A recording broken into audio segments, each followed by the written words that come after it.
নমস্কাৰ বন্ধু বান্ধৱীসকল আপোনালোকক এডুকেশ্যন ফৰ অসম চেনেলটোলৈকে প্ৰথমতে স্বাগতম জনাইছোঁ হৈ যোৱা এডিআৰই এইচএছ লেভেলৰ এক্সামত যি প্ৰশ্ন আহিছিলে ঠিক তেনেকুৱা ধৰণৰ আগন্তুক এক্সাম কেইটাত কি ধৰণৰ প্ৰশ্ন আহিব তেনেকুৱা প্ৰশ্ন আপোনালোকৰ বাবে লৈ আহিছোঁ এই সেশনটোত তো আমাৰ প্ৰথম প্ৰশ্নটো এনেকুৱা আছিলে আহোম সাম্ৰাজ্যৰ শেষৰটো ৰাজধানী কি আছিলে তো এই ৰাজধানীটো আপোনালোকে নিশ্চয় জানে শেষৰ ৰাজধানী আছিলে যোৰহাট কিন্তু নেক্সট কি প্ৰশ্ন আহিব পাৰে আপোনালোকে চাওক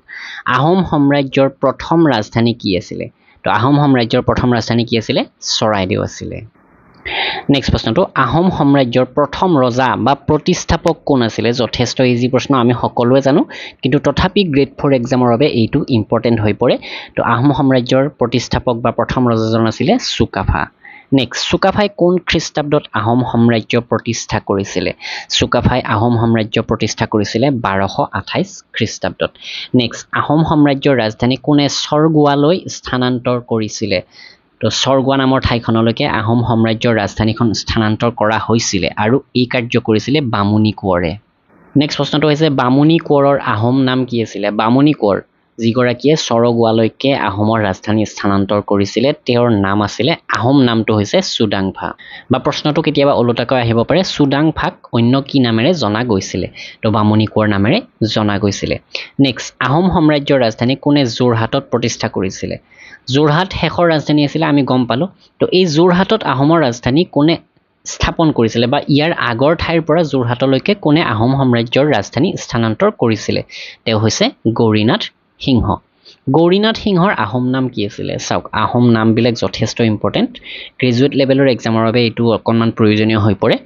গৌৰী সিংহৰ আহোম নাম আছিলে চুহিতপাংফা নেক্সট প্ৰশ্নটো হৈছে আহোম সাম্ৰাজ্যৰ ৰাজধানী কোনে ৰংপুৰলৈ স্থানান্তৰ কৰিছিল আহোম সাম্ৰাজ্যৰ ৰাজধানীখন ৰুদ্ৰসিংহই ৰংপুৰলৈকে স্থানান্তৰ কৰিছিলে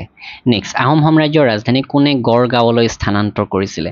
গড়গাঁৱলৈকেও আহোম সাম্ৰাজ্য স্থানান্তৰ কৰা হৈছিলে তো এই কাৰ্য কৰিছিলে আহোম ৰজা গড়গয়া ৰজাই এতিয়া নেক্সট প্ৰশ্নটো চাওক গড়গয়া ৰজাৰ আহোম নাম কি আছিলে তো এই গড়গয়া ৰজাজনৰ আহোম নাম আছিলে চুকলেংমং তেওঁৰ ভালেকেইটা নাম আছিলে তো সেই বিষয়েও আমি আগন্তুক সেশনত আপোনালোকক জনাই গৈ থাকিম নেক্সট প্ৰশ্নটো শ্ৰীমন্ত শংকৰদেৱৰ বুঢ়ী আইতাকৰ নাম কি আছিল আমি সকলোৱে জানো এইচএছ লেভেলৰ এক্সামত ইতিমধ্যে আহি গ'ল এই প্ৰশ্নটো তেওঁৰ বুঢ়ী আইতাকৰ নাম আছিলে খেৰহুতি নেক্সট প্ৰশ্নটো মন কৰক শ্ৰীমন্ত শংকৰদেৱে কাৰ টোলত শিক্ষা গ্ৰহণ কৰিছিলে যথেষ্ট ইম্পৰ্টেন্ট আমাৰ আগন্তুক গোটেইকেইটা পৰীক্ষাৰ বাবে শংকৰদেৱ গুৰুজনাই মহেন্দ্ৰ কন্দলীৰ টোলত শিক্ষা গ্ৰহণ কৰিছিলে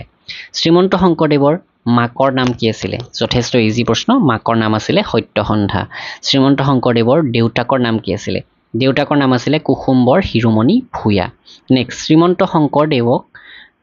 গণকে গণনা কৰি দিয়া নাম কি আছিলে তেওঁৰ ভালেকেইটা নাম আছে তাৰে ভিতৰত গুৰুজনাক গণকে গণনা কৰি এটা নাম দিছিলে সেইটো অকণমান ক্ৰিটিকেল প্ৰশ্ন হয় তো আপোনালোকে হয়তো বহুতে নতুনকৈ পাব পাৰে এই তথ্যটো তো তেওঁক গণকে গণনা কৰি গংগাধৰ নাম দিছিলে বা প্ৰশ্ন এইদৰেও আহিব পাৰে এগৰাকী বৈষ্ণৱ কবিৰ নাম গংগাধৰ আছিলে তেওঁক আমি কি নামেৰে জানো তো তেওঁ হৈছে শ্ৰীমন্ত শংকৰদেৱ গুৰুজনা নেক্সট প্ৰশ্নটো শ্ৰীমন্ত শংকৰদেৱৰ পূৰ্বপুৰুষসকলৰ উপাধি কি আছিলে শংকৰদেৱ গুৰুজনাৰ পূৰ্বপুৰুষসকলৰ উপাধি আছিলে ভূঞা শ্ৰীমন্ত শংকৰদেৱৰ জন্মস্থান বৰ্তমানৰ বৰদোৱাৰ পুৰণি নাম কি আছিলে বৰদোৱাত শংকৰদেৱ গুৰুজনাৰ জন্ম হৈছিলে কিন্তু বৰদোৱাক পূৰ্বতে কি নামেৰে জনা গৈছিলে টেম্বুৱানী নামেৰে জনা গৈছিলে পূৰ্বতে বৰদোৱা ঠাইখনক তো আপোনালোকে যদি অসম জিকে থকা বা অসমীয়া মাধ্যমত সম্পূৰ্ণ গাইডবুক কিনিব বিচাৰে এইখন সোনকালে কিনি ল'ব মাত্ৰ 95 টকা দি থকা হৈছে 19000 প্ৰশ্ন উত্তৰ আছে সম্পূৰ্ণ অসমীয়া মাধ্যমত জিকে মেথছ ৰিজনিং ইংলিছ গ্ৰামাৰ সকলো টপিক ইয়াতে পাব সকলোবিলাক অসমীয়াত আছে তো আটাইতকৈ বেছিকৈ ইয়াতে জিকে আৰু ইংলিছ গ্ৰামাৰ আদি পাব মেথছ আৰু ৰিজনিঙৰ সলিউশন ইয়াতে নাপাব আপোনালোকে এতিয়া কৈ থলো গ্ৰেড 4 বাবে এইখন কিনিব পাৰে মাত্ৰ 85 টকা 12000 প্ৰশ্ন উত্তৰ পাব assamgkpdf.com ভিজিট কৰি অথবা ডেসক্ৰিপচনৰ লিংকৰ পৰা এইখন কিনি ল'ব পাৰে ইয়াৰ পিছৰ প্ৰশ্নটো শ্ৰীমন্ত শংকৰদেৱৰ জন্ম কেতিয়া হৈছিলে শংকৰদেৱ গুৰুজনাৰ জন্ম হৈছিলে শকাব্দ চালে 1371 শকাব্দ আৰু খ্ৰীষ্টাব্দ যদি চাও 1449 খ্ৰীষ্টাব্দত হৈছিলে আহিন কাতি মাহৰ সময়ত তেওঁৰ জন্ম হৈছিলে শ্ৰীমন্ত শংকৰদেৱে অ আ ক খ শিকি ভগৱান শ্ৰীকৃষ্ণৰ ভক্তি বিষয়ক কোনটো কবিতা ৰচনা কৰিছিলে যথেষ্ট ইম্পৰ্টেন্ট প্ৰশ্ন তেওঁ অ আ ক খ শিকিয়েই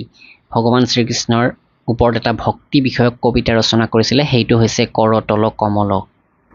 আৰু এইটো ক'ত লিখিছিলে তেওঁ মহেন্দ্ৰ কন্দলীৰ টোলত নেক্সট শ্ৰীমন্ত শংকৰদেৱক কোনে দেৱ উপাধি প্ৰদান কৰিছিল চাওক শংকৰদেৱ গুৰুজনাক দেৱ উপাধি প্ৰদান কৰিছিলে প্ৰথমতে শংকৰ বুলি জনা গৈছিলে কিন্তু পিছত শংকৰদেৱ হৈ যায় এই দেৱ উপাধিটো তেওঁৰ অধ্যাপক মহেন্দ্ৰ কন্দলীয়ে প্ৰদান কৰিছিলে যেতিয়া তেওঁ অ আ ক খ শিকি আকাৰ ইকাৰ নোহোৱাকৈ কৰতল কমল এই কবিতাটো লিখি পেলাই তাৰ পাছতে মহেন্দ্ৰ কন্দলীয়ে তেওঁক শংকৰদেৱ তেনেকুৱা নামেৰে মাতা কৰিছিলে মহেন্দ্ৰ কন্দলীৰ টোলত থাকোতে শংকৰদেৱে প্ৰথম কোনটো অনুবাদ কবিতা লিখি উলিয়াইছিল চাওক কবিতাৰ বিষয়ে আমি ক'লো কৰতল কমল কিন্তু এটা অনুবাদ কবিতা লিখি উলিয়াইছিলে শংকৰদেৱ গুৰুজনাই টোলত থাকোতে সেইটো হৈছে হৰিচন্দ্ৰ উপাখ্যান শ্ৰীমন্ত শংকৰদেৱৰ প্ৰথম পত্নীৰ নাম কি আছিল শংকৰদেৱ গুৰুজনাৰ প্ৰথম পত্নীৰ নাম আছিল সূৰ্যৱতী নেক্সট প্ৰশ্নটো শ্ৰীমন্ত শংকৰদেৱৰ দ্বিতীয় পত্নীৰ নাম কি আছিল তেওঁৰ দ্বিতীয়গৰাকী পত্নীৰ নাম আছিল কালিন্দী আই শ্ৰীমন্ত শংকৰদেৱ আৰু মাধৱদেৱৰ মিলনক কি কোৱা হয় চাওক এই মিলন হৈছিলে 1522 খ্ৰীষ্টাব্দত এই প্ৰশ্নটো আহিব পাৰে শংকৰদেৱ আৰু মাধৱদেৱৰ মিলন কেতিয়া হৈছিলে 1522 খ্ৰীষ্টাব্দত আৰু এই মিলনক কোৱা হৈছিলে মণি কাঞ্চন সংযোগ নেক্সট প্ৰশ্নটো হৈছে এনেকুৱা মহীশূৰৰ সিংহৰূপে কোন জনাজাত আছিলে এইটো প্ৰশ্ন আমাৰ এইচএছ লেভেলত আহিছে নেক্সট কি প্ৰশ্ন হ'ব পাৰে সেই বিষয়ে ইয়াতে আপোনালোকে প্ৰশ্নবিলাক পাই যাব মহীশূৰৰ সিংহ বা কিং অফ মাইচৰ বুলি জনা যায় টিপু চুলতানক নেক্সট প্ৰশ্নটো এনেকুৱা হ'ব পাৰে ব্ৰিটিছ শক্তিয়ে টিপুক বশ্যতা স্বীকাৰ কৰাব নোৱাৰি কেতিয়া মহীশূৰত চুক্তি স্বাক্ষৰ কৰিছিলে ব্ৰিটিছ শক্তিয়ে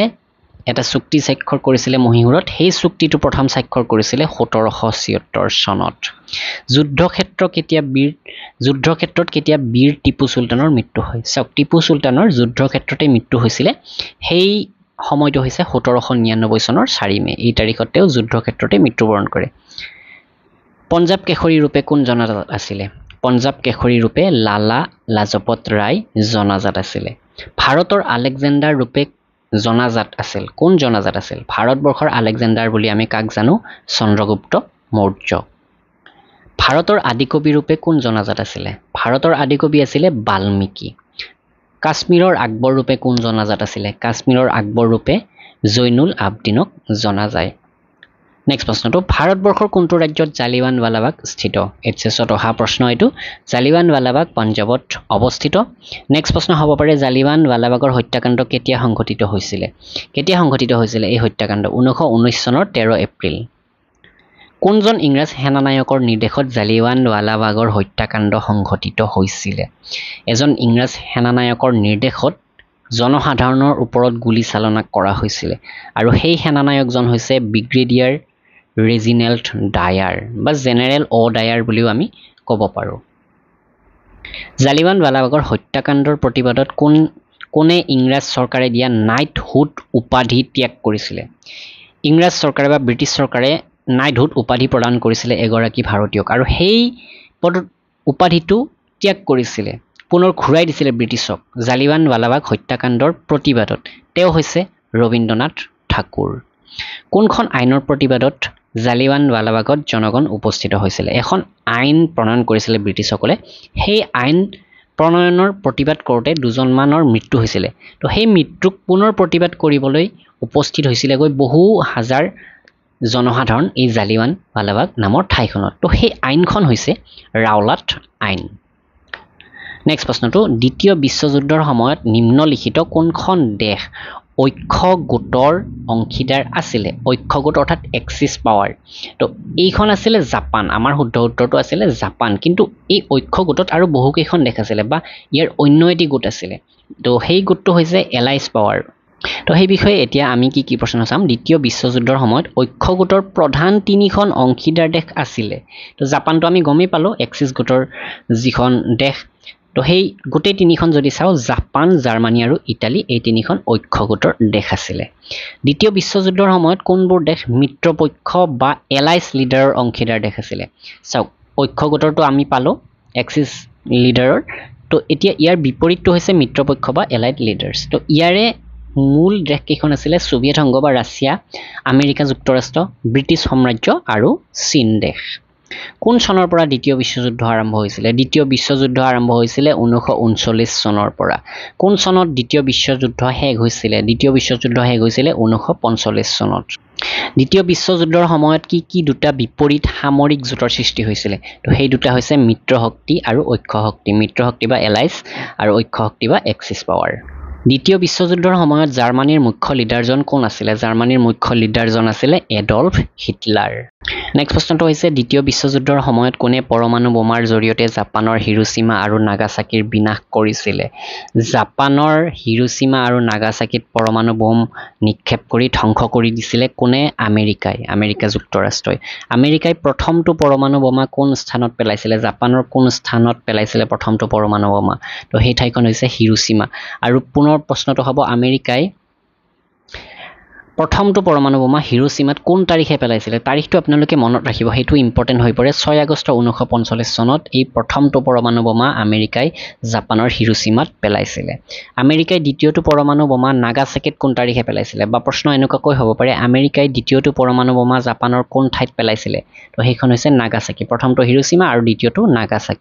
নাগাসাকিত 9 আগষ্ট 1945ত এই দ্বিতীয়টো পৰমাণু বোমা পেলাইছিলে এতিয়া আকৌ প্ৰশ্ন হ'ব পাৰে আমেৰিকাই হিৰোশ্বিমাত পেলোৱা বোমাটোৰ নাম কি আছিল হিৰোশ্বিমাত এটা পেলাইছিলে নাগাসাকিত এটা পেলাইছিলে তাৰে হিৰোশ্বিমাত যেটো পেলাইছিলে সেইটোৰ নাম আছিল লিটল বয় আৰু আমেৰিকাই নাগাসাকিত পেলোৱা বোমাটোৰ নাম আছিল ফেটমেন তো এইখিনি আছিল আপোনালোকক আজিৰ সেশনটোত দিয়া প্ৰশ্ন উত্তৰ নিশ্চয় ভিডিওটো লাইক কৰিব আৰু ইয়াৰ পিডিএফ যদি বিচাৰে আপোনালোকে আমাৰ টেলিগ্ৰাম চেনেল বা হোৱাটসঅ্যাপ গ্ৰুপ জয়েন কৰিব পাৰে ডেসক্ৰিপচনত লিংক দিয়া আছে ধন্যবাদ